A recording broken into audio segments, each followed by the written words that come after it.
It's been a real mixed bag that we've experienced over the course of the day. We started in a diner at the beginning of the day and moved to a couple of polling stations, and we encountered the whole wide range of voters. Some people voting for Nikki Haley, saying that they want a fresh change, somebody who they believe has experienced in international diplomacy, obviously her time at the UN serving her well, and some people saying that they want Donald Trump because the country is in a terrible situation and they need it to be run like a business, and they say Trump is the man for the job. They say that they trust him.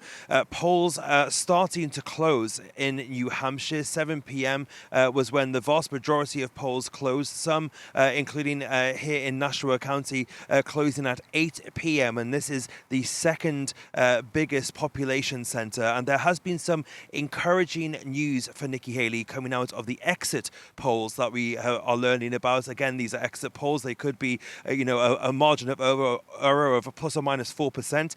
But the first wave says that 53% of the electorate was non-Republican, so 45% identifying as independents and 8% as Democrats. That's just to put it in context. The non-Republican vote count in 2016, when Donald Trump was here again, was 45%. So that is up 8%, which is good news for Haley. Also, that first wave showing 37% of Republican primary voters consider themselves moderates or liberal, which is up from 29% in 2016. So again, an 8% increase. And that is realistically what Nikki Haley needs if she wants to try to pull off some kind of upset here. She needed a big push from independent voters, effectively. There was a lot of them here in New Hampshire. She needed them to show up. They were expecting around 320,000 people to vote. That, again, up by 30,000 on 2016. So if they go towards Nikki Haley, that could be good news for her. And she needs a big turnout in places like this, in Manchester and also Nassau County as well. So a good trend for Nikki Haley, but we'll see what happens once the polls close at 8 p.m. And now, of course, we've been focusing on the Republican side, but there's also a bit of an odd thing that's happening on the Democratic side. Joe Biden isn't even on the ballot there because of an internal party feud. Can you give us more details about that?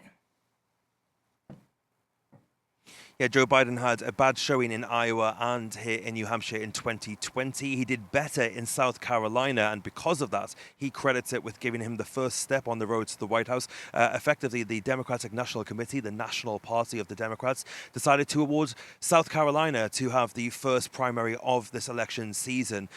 Now, that was because they say they have a more diverse cast of people there that can band together to try to give Democrats the votes that they need to win back the White House. But New Hampshire was not happy with that. They have state law that says they must hold the first in the nation primary, and therefore they were going to hold it regardless of what the national party said. So the DNC therefore pushing back on that, labeling this as meaningless.